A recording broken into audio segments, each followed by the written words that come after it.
This is Bharat FM. बजेगा भारत, झूमेगा भारत। बजेगा भारत, झूमेगा Bharat. This is Bharat FM.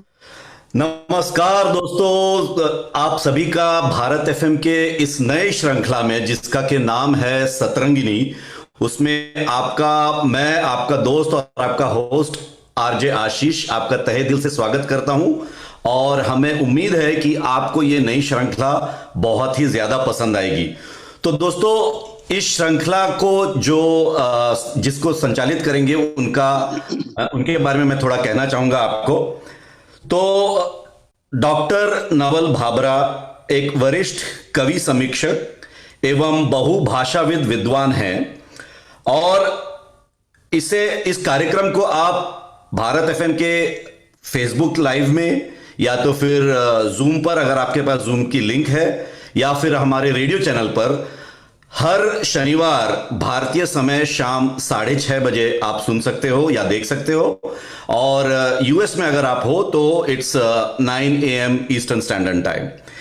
तो नवल भाबड़ा अपने काव्य पाठ के साहित्य विमर्श के साथ सांस्कृतिक सामाजिक पहलुओं पर चर्चा करेंगे। साथ ही इस कार्यक्रम में डॉक्टर भाबड़ा प्राचीन शास्त्र विरासत की समसामयिक प्रासंगिकता के विषयों पर भी बातचीत करेंगे। तो इतना कहने के बाद मैं डॉक्टर भाबड़ा का स्वागत करना चाहता हूं। डॉक्टर साहब नमस्कार। नमस्कार। तो कैसे हैं आप? बिल्कुल ठीक हूं। तो सबसे पहले तो शुक्रिया हमारे इस कार्यक्रम में आने के लिए और इस कार्यक्रम को संचालित करने के लिए, जो कि एक साप्ताहिक कार्यक्रम होगा। तो सबसे पहले हमें यह बताइए डॉक्टर भाबरा साहब कि आपकी जो ये लाइफ है, जो जर्नी है, वो कहां से शुरू होती है, और उसके बाद हम बाकी चीजों के बारे में बात करेंगे। हाँ, मुझे भी बहुत खुशी है इस प्रोग्राम में शामिल होने की और आप लोगों से रूबरू होने की। दरअसल आपको पता नहीं थी कि नहीं थी, मुझे काफी उत्सुक प्रतीक्षा थी काफी दिनों से। नहीं, हम भी बहुत ज्यादा उत्साहित थे इस कार्यक्रम के लिए। रहा सवाल जिंदगी और परिचय के बारे में बात करना, तो जिंदगी तो एक पहेली है, इसके बारे में बड़े बड़े ऋषि मनीषी लिख लिख के और चुप गए, लेकिन कोई उसके मर्म तक नहीं पहुंच पाया। लेकिन औपचारिक परिचय और जीवन परिचय के लिहाज से मेरी प्रारंभिक शिक्षा दीक्षा 2 जगह हुई। डीडवाना नागौर जिले में एक कस्बा है छोटा, और जयपुर। डीडवाना में ज्यादा और जयपुर में कम। डीडवाना में मैं अपने दादाजी और दादी जी के साथ रहता था। पेरेंट्स और दूसरे भाई बहन उस वक्त जयपुर रहते थे काफी अरसे तक। तो हम लोग सरकारी स्कूल में पढ़ते थे, उस तरह की सुख सुविधाएं नहीं थी, लेकिन बहुत खुली और उन्मुक्त जिंदगी थी हमारी बचपन की। बाल्यकाल हमारा बहुत स्वच्छंद और उन्मुक्त बीता। खूब खुलकर खेलना कूदना। उस वक्त के जो खेल थे, पतंगबाजी, और वो कांच के कंचे खेलते थे, और गिल्ली डंडा खेलते थे। सुविधाएं नहीं थी, जूते तक पहनने को नहीं थे। फुटबॉल वैसे ही खेलते थे हम नंगे पांव। और कई बार ऐसा होता था कि हम किक मारते थे फुटबॉल के, और लगती थी किसी पत्थर के, और अंगूठे में जख्म हो जाता था, लेकिन परवाह नहीं करते थे उसकी। थोड़ा सा धो साफ कर लिया, पट्टी वट्टी बांध ली, और फिर खेलने लग गए। तो ऐसा ही उन्मुक्त जीवन था। एक विशेष बात, वैसे तो बहुत सारी बातें हैं, कभी और बात करेंगे डीडवाना के और वहाँ के जीवन के बारे में, लेकिन मुझे सिनेमा देखने का बहुत शौक था शुरू से। अच्छा। देखने का। हाँ। और ये जानकर वो कोई आश्चर्य करेगा कि मैं जब 12-13 साल का था तो अकेला रात को 9 से 12 पिक्चर देखने चला जाता था।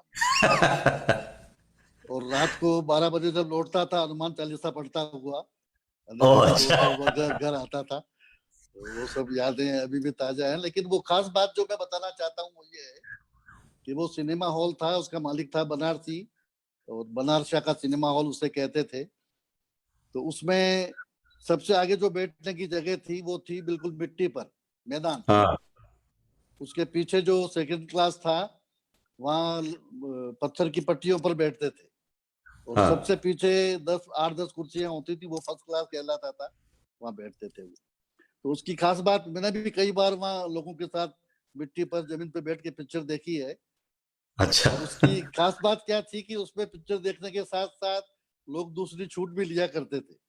जैसे मान लो हीरो से विलन की लड़ाई हो रही है प्रेम चोपड़ा की, तो कोई भी मन चला उठता और एक दो मुक्के जोड़ देता प्रेम चोपड़ा की, उसका मजा अलग से लेता वो। माला हेलन डांस कर रही है तो कोई भी उठता और 2-4 ठुमके उसके साथ लगा के फिर बैठ जाता। उसका एक खास दिलचस्प किस्सा मुझे आज भी याद है।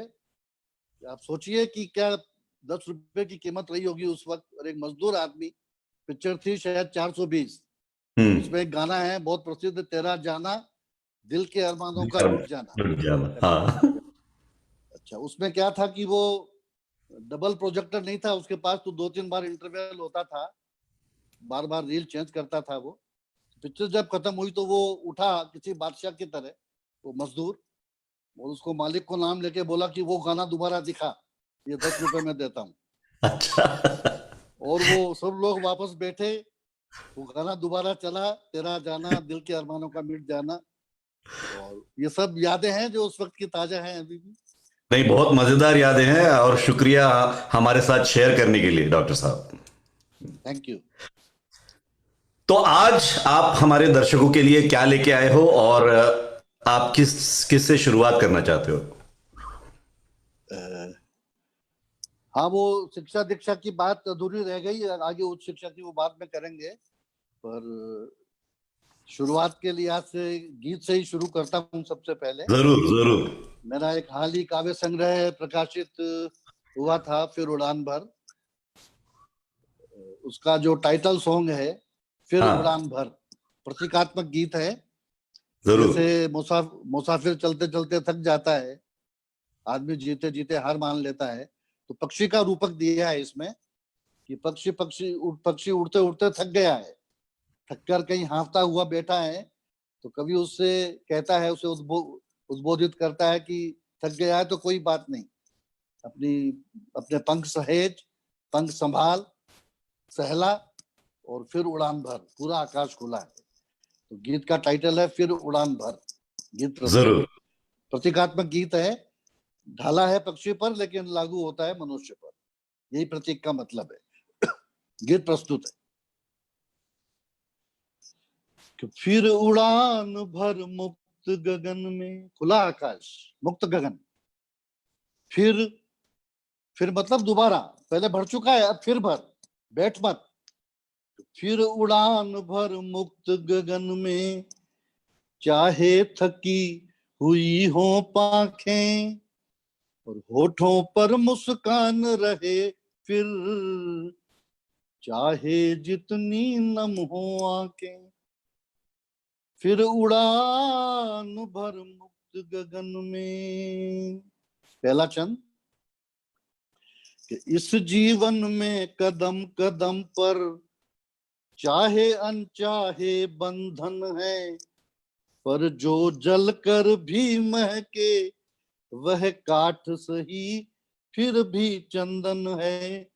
इस जीवन में कदम कदम पर चाहे अनचाहे बंधन है, पर जो जल कर भी महके वह काठ सही फिर भी चंदन है।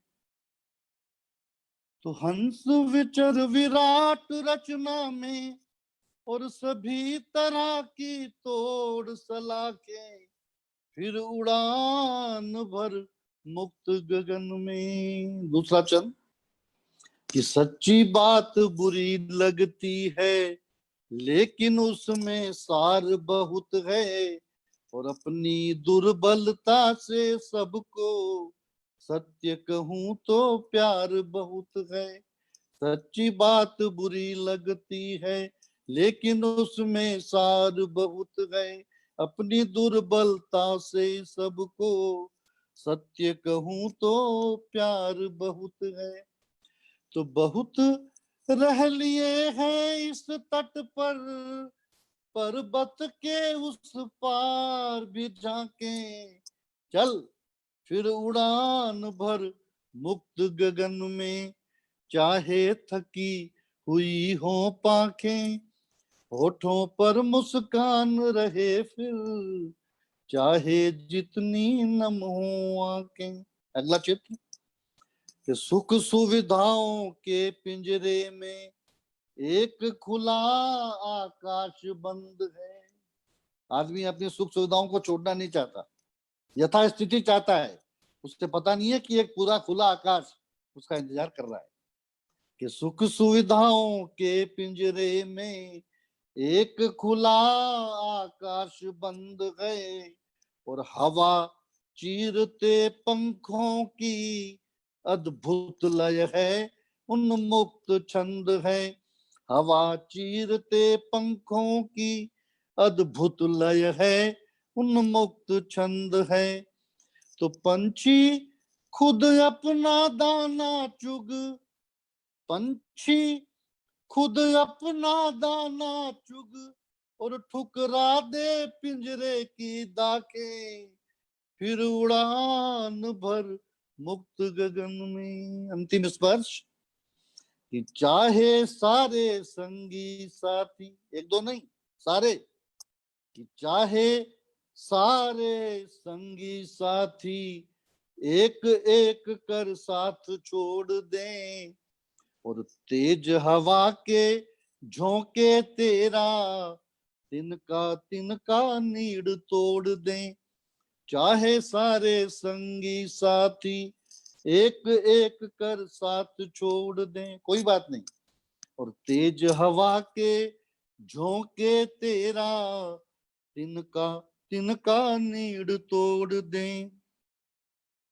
पात पात झड़ जाने पर भी फिर ताजा होती है शाखें, फिर उड़ान भर मुक्त गगन में, चाहे थकी हुई हो पाखें, और होठों पर मुस्कान रहे फिर, चाहे जितनी नम हो आंखें, फिर उड़ान भर मुक्त गगन में।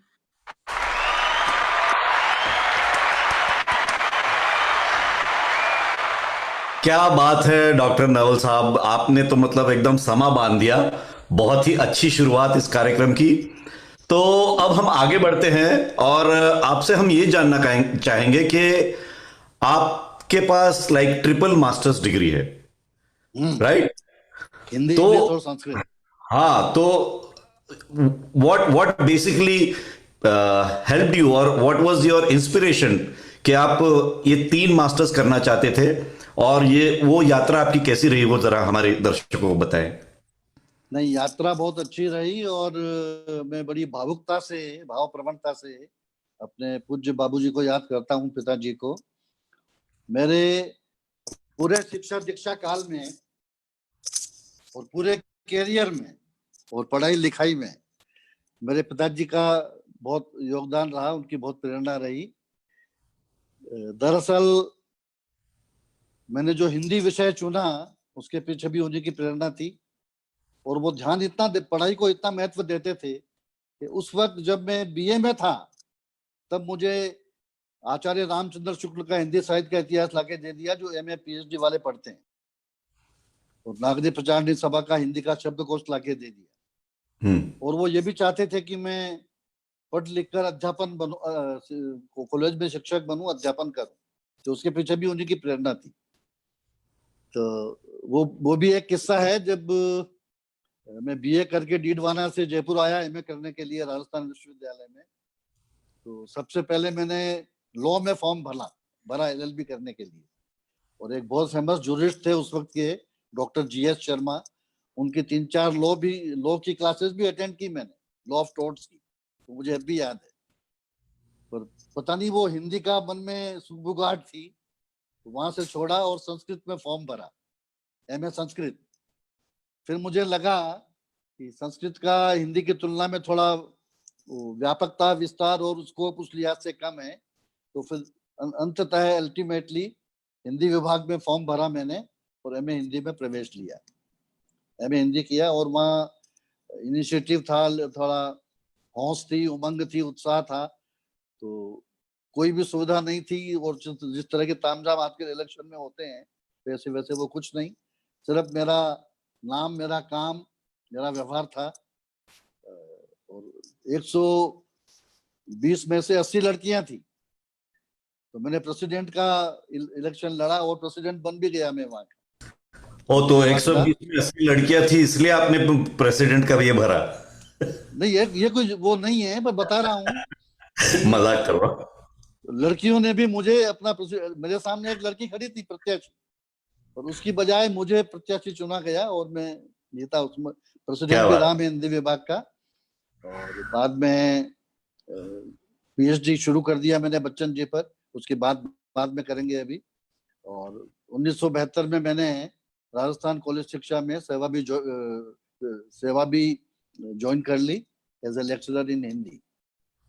अब ये बात जो आप पूछ रहे थे कि जब आप हिंदी में एमए करके लेक्चरर बन गए और पीएचडी कर रहे थे, तो फिर अंग्रेजी और संस्कृत में एमए करने की जरूरत क्यों पड़ी? तो जैसा कि मैंने पहले संकेत किया, इसके पीछे निश्चित रूप से और सीधे सीधे मेरे बाबूजी की प्रेरणा थी। वो ये चाहते थे कि खाली हिंदी काफी नहीं है, तुलनात्मक साहित्य का विजन और अध्ययन होना चाहिए, कुछ हिंदी, कुछ अंग्रेजी, कुछ संस्कृत।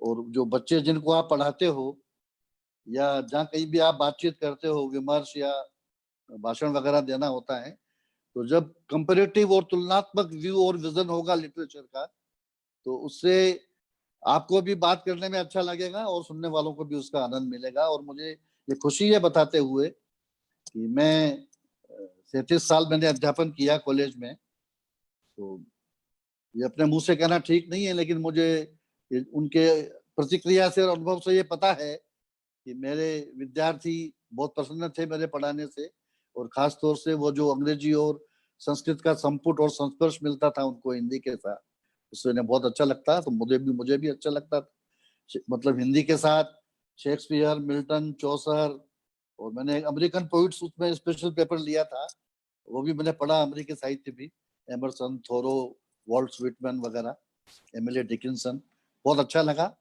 और उसका शायद कुछ फायदा मेरे विद्यार्थियों को और श्रोताओं को मिला हो, आई होप। नहीं, वो तो जरूर होता ही है कि आप, no knowledge goes waste ever.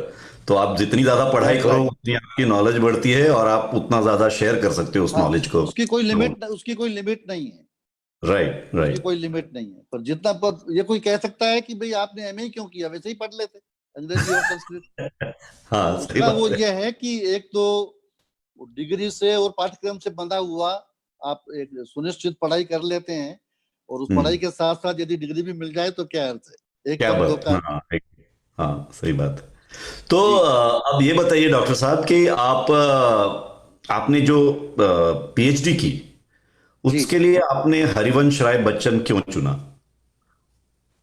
हाँ, मैंने दरअसल एमए में जो शोध किया था वो किया था भाषा पर, राजस्थानी क्रियाओं पर, मारवाड़ी क्रियापद पर। और उस वक्त के जो हमारे प्रोफेसर और हेड थे हिंदी के, बहुत प्रसिद्ध विद्वान थे भाषा विज्ञान के, लिंग्विस्टिक्स के, वो ये चाहते थे कि मैं लिंग्विस्टिक्स में उनके साथ पीएचडी करूं। लेकिन मेरी रुचि साहित्य में ज्यादा थी, तो मेरे गाइड थे दूसरे डॉक्टर मूलचंद सेठिया, उन्होंने मुझे ये बच्चन का विषय सुझाया, और मेरी भी रुचि थी बच्चन। ये मैं याद करता हूं कि साहित्य के प्रति मेरी रुचि जब मैं 14-15 साल का था तब से ही है। तब मैंने बहुत सारे उपन्यास प्रेमचंद, भगवती चरण वर्मा वगैरह के पढ़ लिए थे, और बच्चन भी कुछ पढ़ा था मैंने, मधुशाला। तो मेरा भी कुछ रुचि था बच्चन की तरफ। उसकी एक और वजह यह भी थी, पीएचडी करते वक्त ये भी देखा जाता है कि विषय नया हो और नया दिशा प्रवर्तन कर सके वो। तो मैंने जो जांच की, खोज की, तो उसमें बच्चन साहित्य पर उतना और उस तरह का काम नहीं हुआ था जितना पीएचडी के शोध के स्तर पर होना चाहिए। क्योंकि बहुत संक्षेप में अगर मैं कहूं तो बच्चन ने हिंदी काव्य को एक बिल्कुल नई भाषा, एक नया तेवर, एक नया मुहावरा दिया। बच्चन के पहले जो छायावादी काव्य था वो सिर्फ अभिजात और एलिट लोगों का काव्य था, वो आम आदमी के समझ में नहीं आता था। लेकिन बच्चन पूरे हिंदी साहित्य में वो पहला कवि है तुलसीदास के बाद तुलसीदास तो भक्ति भी एक वजह थी उसकी, लेकिन बच्चन की मधुशाला ने जो धूम मचाई उस वक्त, उसका जो वर्णन पढ़ने को मिलता है आज तक भी, और विरोध भी हुआ उसका, तो उन्होंने इसीलिए बच्चन का काव्य बहुत ज्यादा लोकप्रिय हुआ। हालांकि पाठ्यक्रम में निर्धारित नहीं रहे बच्चन, लेकिन बच्चन के काव्य के 10-10, 20-20 संस्करण निकले, लोग उन्हें पसंद करते थे और पढ़ते थे। और सीमा बच्चन की यह है कि लोग मधुशाला वाले बच्चन के नाम से ही जानते हैं उनको। हालांकि कुल 40 काव्य संग्रह बच्चन ने लिखे हैं, 4 आत्मकथाएं लिखी है, गद्य में निबंध भी लिखे हैं। प्रसिद्ध अंग्रेजी कवि W.B. ईट्स पर उन्होंने PhD किया है।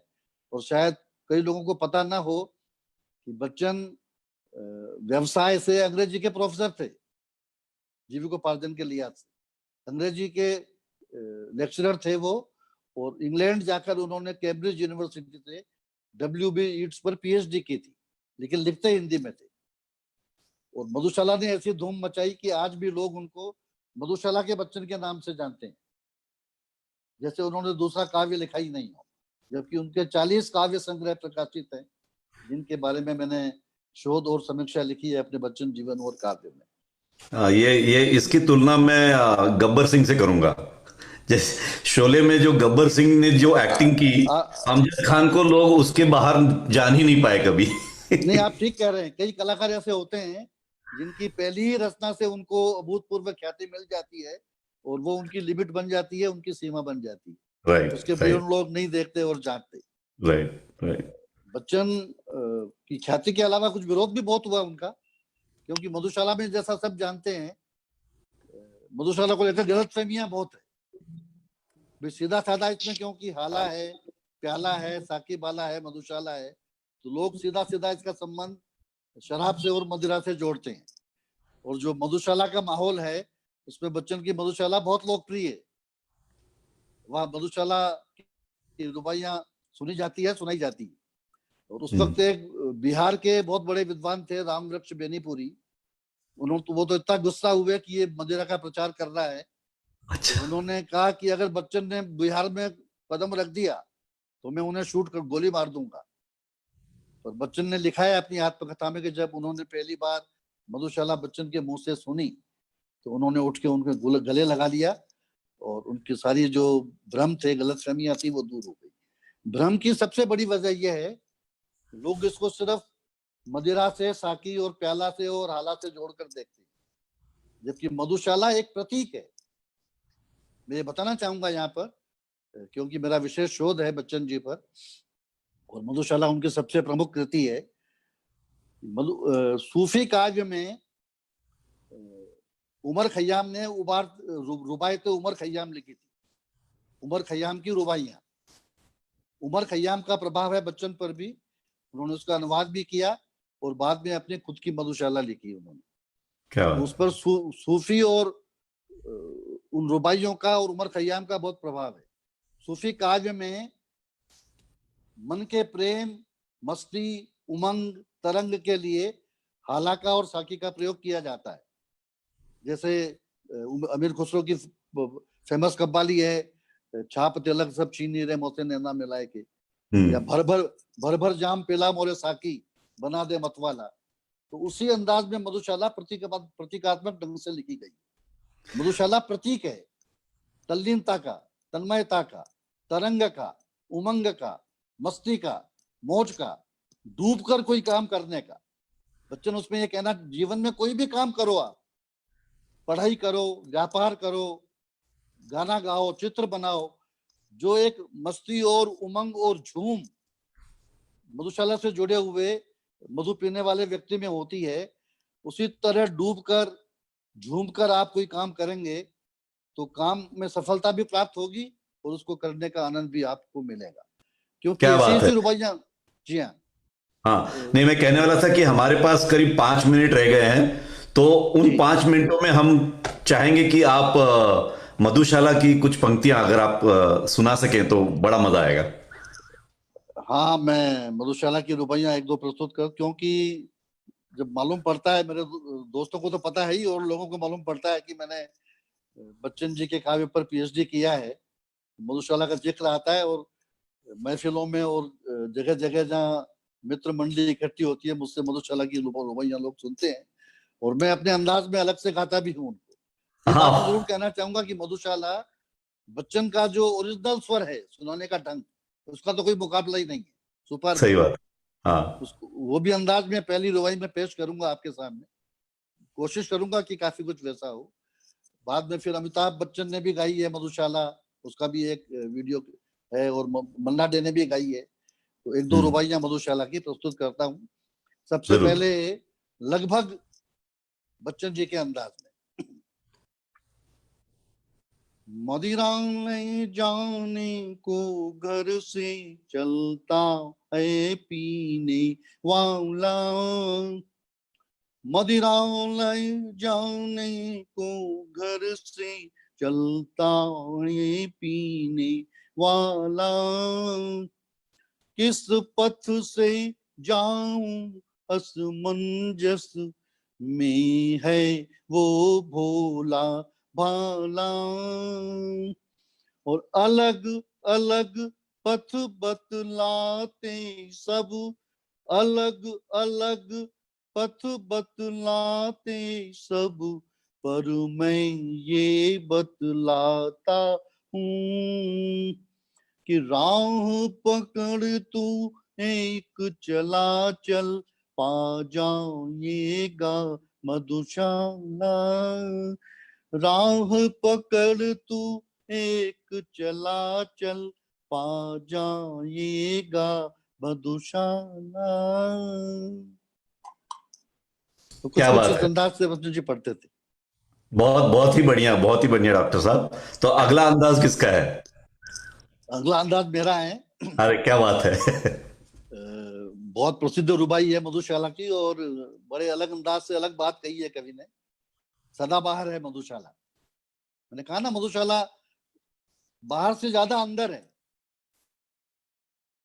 जितनी बाहर है उससे ज्यादा अंदर मधुशाला है। ये बच्चन ने कहा भी है कि एक बरस में एक बार ही जलती होली की ज्वाला,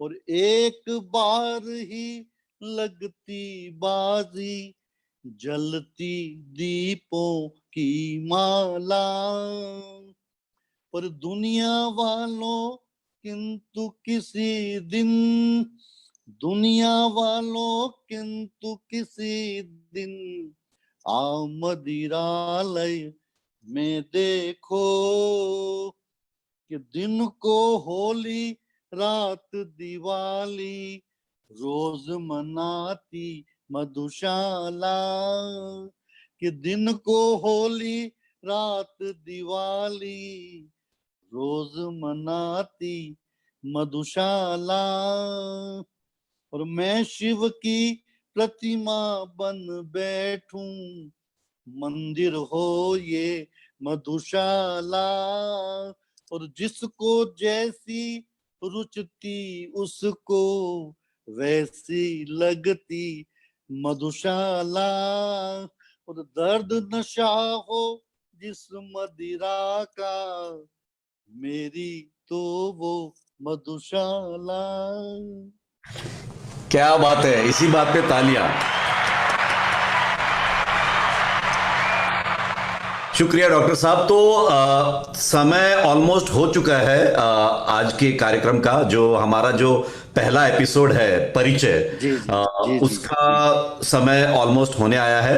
तो हम इस कार्यक्रम को समाप्त करने से पहले डॉक्टर साहब, क्योंकि मुझे ये बात पता है कि 5 घंटे बाद आपकी 70वीं सालगिरह मनाई जाएगी। सही कह रहे हैं। तो many many happy returns of the day from Bharat FM, from all of us over here. और हम इससे अच्छा मौका हमें शायद नहीं मिलता कि आपकी 70वीं सालगिरह पर हम इस कार्यक्रम की शुरुआत कर रहे हैं। तो बिफोर वी एंड, हम चाहेंगे डॉक्टर साहब की एक छोटा आइडिया दे दें लोगों को कि ये अगले एपिसोड में आप क्या प्रस्तुत करेंगे। Just a little bit of brief, so that लोगों को अगले हफ्ते वो ट्यून इन कर सकते हैं। ये भी एक खास मुकाम है 70 साल का हो जाना। स्वीट 60s से 70s में प्रवेश कर रहा हूं मैं। लेकिन मैं ये जरूर कहना चाहूंगा कि ये उम्र तो कैलेंडर और वर्ष दर वर्ष बीतते हैं, एक आंकड़ा बढ़ता जाता है, लेकिन मन से मैंने कभी ये नहीं माना कि मेरी इतनी उम्र हो गई है या मैं वयोवृद्ध होने की तरफ बढ़ रहा हूँ। मैं उसी सहज भाव से, उसी मौज मस्ती से जी रहा हूँ जैसे अब तक जीता आया हूँ। क्या बात शायद इसी से संबंधित बात मैं अगली बार करूंगा, शुरुआत अपनी बात की। आजकल मुझे बड़ा तकलीफ होती है, सबको होती है शायद, ये देखकर कि खास तौर से युवा लोगों में डिप्रेशन और अवसाद बहुत ज्यादा और जल्दी हो जाता है। हाँ, सही बात। पता नहीं किस ढंग से, और परवरिश में कोई कमी है या उनके दुनिया को समझने में और अपने मन में बसाने में कोई, मतलब जरा सा कुछ कमी हुई, परीक्षा में फेल हो गए, नंबर कम आए, प्रेम में असफलता मिल गई, किसी और का प्रमोशन हो गया, आपका नहीं हुआ, नौकरी, छोटी छोटी बातों को लेकर लोग अवसाद में आ जाते हैं, आत्महत्या तक कर लेते हैं। बहुत गलत बात है, जबकि मैं तो ये मानता हूं कि आत्महत्या से बड़ा कोई अपराध नहीं है। सही बात। आत्महत्या ईश्वर के गाल पर तमाचा है। उसने पता नहीं क्या सोचकर आपको अपनी इच्छा से संसार में पैदा किया। अरे मरना तो बहुत आसान है, जिंदा रहना मुश्किल है। सही बात, सही कहा आपने, बहुत सही। वो जो संकल्प, वो जीवट, वो जिजीविषा, वो आत्मविश्वास रखकर, ऐसा बच्चन की पंक्तियां देखिए आप, ऊपर के आनंद को देखो, कितने इसके तारे टूटे, कितने इसके पैरे छूटे, पर बोलो टूटे तारों पर कब अंबर शोक मनाता है, जो बीत गई सो बात गई। सही। तो शुक्रिया, हाँ शुक्रिया, शुक्रिया डॉक्टर साहब। आज के लिए हम आपसे आज्ञा लेना चाहेंगे। हमें बहुत मजा आया और हम उम्मीद करते हैं हमारे जो दर्शक हैं या हमारे जो सुनने वाले रेडियो पर हैं, आप सभी को भी अच्छा लगा होगा ये कार्यक्रम। और हम इसी तरह हर हफ्ते, हर शनिवार सुबह 9 बजे in the US eastern time और शाम 6:30 बजे इंडिया टाइम पर आप इस कार्यक्रम को देख सकते हैं, सुन सकते हैं। तो आप अवश्य आइएगा। तब तक के लिए मैं आपका दोस्त और आपका होस्ट आरजे आशीष आपसे इजाजत लेना चाहता हूं। आपका भी बहुत बहुत शुक्रिया और मुझे प्रतीक्षा रहेगी अगले। शुक्रिया, थैंक यू। शुक्रिया। This is Bharat FM। बजेगा भारत, झूमेगा भारत। बजेगा भारत, झूमेगा Bharat. This is Bharat FM।